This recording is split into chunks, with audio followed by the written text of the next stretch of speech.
जब बंगाल में चुनाव का समय हम लोग बिहार से देख रहे हैं, तो किस तरीके से 3-3 लाख सेना को उतर लोकतंत्र को हत्या करने का इरादा से बंगाल में चुनाव सिर्फ जीतना है।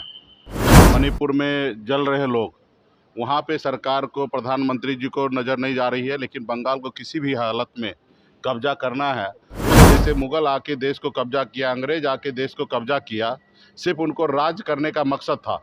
इस देश के लोगों से कोई लेना देना नहीं था। देश के लोगों पे राज करना था, देश के लोगों को गुलाम बनाना था। आज वही हालत है देश के प्रधानमंत्री नरेंद्र मोदी जी का। सरकारी खजाना से निकाल के जनता में पैसा बांट के जैसे तैसे नीतीश जी के नाम पे बिहार में सरकार उन्होंने बना लिया, जनादेश चोरी कर लिए। लेकिन क्या हुआ, 3 महीने के बाद नीतीश जी को हटा दिए। 2023 में ही महिला आरक्षण बिल पास हो गया है। कोई बता दे कि महिला बिल अगर गिरा है तो उसको 10 लाख रुपए का इनाम मैं दूंगा। बिहार की राजनीति में सन ऑफ मल्लाह के नाम से मशहूर मुकेश सहनी ने प्रधानमंत्री नरेंद्र मोदी और केंद्र सरकार पर अब तक का सबसे बड़ा हमला बोला। बंगाल चुनाव से लेकर बिहार की कैबिनेट और महिला आरक्षण तक सहनी ने हर मुद्दे पर सरकार को घेरा है। आपको बता दें कि विकासशील इंसान पार्टी के राष्ट्रीय अध्यक्ष मुकेश सहनी ने बंगाल के दूसरे चरण के मतदान पर प्रतिक्रिया देते हुए केंद्र सरकार की नीयत पर सवाल उठाए। सहनी ने कहा कि बंगाल में चुनाव जीतने के लिए भी भारी संख्या में सुरक्षा बलों की तैनाती करना लोकतंत्र की हत्या जैसा है। उन्होंने तुलना करते हुए कहा कि पीएम मोदी का रवैया वैसा ही है जैसा कभी मुगलों और अंग्रेजों का था, यानी केवल सत्ता पर कब्जा करना। जनता के दुख दर्द से उन्हें कोई सरोकार नहीं है। आपको बता दें कि मणिपुर जल रहा है, लोग परेशान हैं, लेकिन प्रधानमंत्री की नजर वहां नहीं जाती। उन्हें बस किसी भी हाल में बंगाल पर कब्जा करना है। अगर प्रधानमंत्री ही चुनाव में सही भाषा का प्रयोग नहीं करेंगे तो एक्शन का रिएक्शन तो होगा ही।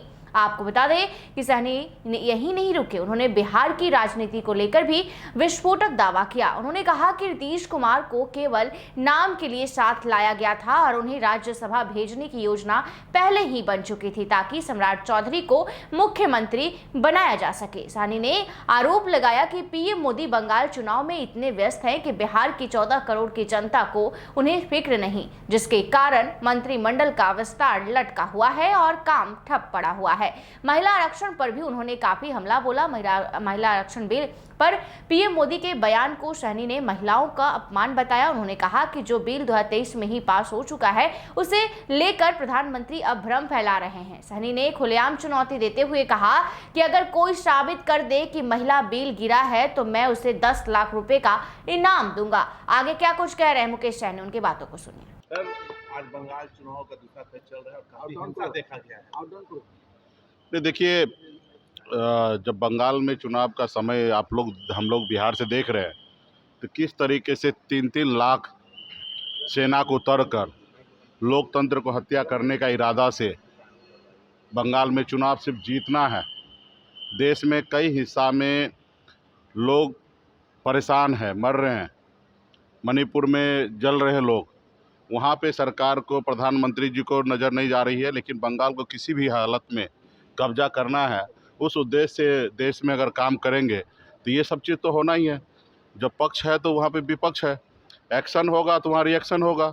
तो वही चीज़ अगर आपको देखने के लिए मिल रहा है, कोई अलग नहीं है। जब देश के माई बाप जो कह सकते हैं, जिनके ऊपर एक कंधे पे बड़ी जवाबदेही है देश के प्रधानमंत्री जी पे, वो अगर जाके बंगाल में चुनाव के दौरान अगर वो भाषा सही प्रयोग नहीं करेंगे, चयन नहीं करेंगे और जो चीज़ नहीं बोलना चाहिए वो सारा चीज़ बोलेंगे, चुनाव को चुनाव के तरीके से नहीं देखेंगे, चुनाव को इस तरीके से देखेंगे जैसे मुगल आके देश को कब्जा किया, अंग्रेज आके देश को कब्जा किया, सिर्फ उनको राज करने का मकसद था। इस देश के लोगों से कोई लेना देना नहीं था, देश के लोगों पे राज करना था, देश के लोगों को गुलाम बनाना था। आज वही हालत है देश के प्रधानमंत्री नरेंद्र मोदी जी का, जो देश के लोगों का ध्यान नहीं देना है। देश में हर राज्य में उनकी सरकार बनना है, सिर्फ यही सुनिश्चित करना है। आप बताइए ना, बिहार में किस तरीके से एसआर करके 40,000 करोड़ रुपया सरकारी खजाना से निकाल के जनता में पैसा बांट के जैसे तैसे नीतीश जी के नाम पे बिहार में सरकार उन्होंने बना लिया, जनादेश चोरी कर लिए। लेकिन क्या हुआ, 3 महीने के बाद नीतीश जी को हटा दिए और उसके बाद आज बताइए बिहार में पहले से इनको पता था, जब माननीय मुख्यमंत्री नीतीश कुमार जी को, पूर्व मुख्यमंत्री नीतीश कुमार जी को राज्यसभा के लिए भेजा गया, ये 1 महीना पहले क्लियर हो चुका था। उसके बाद उन्होंने उनको हटा के सम्राट चौधरी को मुख्यमंत्री बनाया। अब बताइए कितना मंत्री शपथ लिए? सिर्फ 3 लोग बिहार को चलाएंगे, क्योंकि वो बिजी है, मोदी जी, अमित शाह जी, मोदी जी बिजी है बंगाल चुनाव को लेके। अब इसके लिए बिहार के 13-14 करोड़ लोग परेशान क्यों होना चाहिए?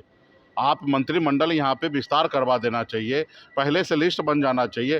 पूर्व में ऑलरेडी सब मंत्री था, उसी को आपको बना देना चाहिए, लेकिन बिहार के लोग परेशान हो रहा है। आज बताइए कोई भी विभाग में कोई काम नहीं होता होगा, कोई भी डिसीजन नहीं होता रहेगा, क्योंकि उनको चुनाव जीतना था, सिर्फ जीत लिए।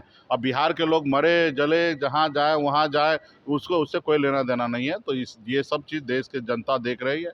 2029 में मोदी जी को दिल्ली से विदाई होना तय है। प्रधानमंत्री ने कहा है कि महिला आरक्षण का वही लोग विरोध कर रहे हैं जिनको सदन में महिलाओं से डर लगता है। संसद में आप बताइए, देश के महिला को, देश के लोगों को इतना बेवकूफ़ समझ रहे हैं।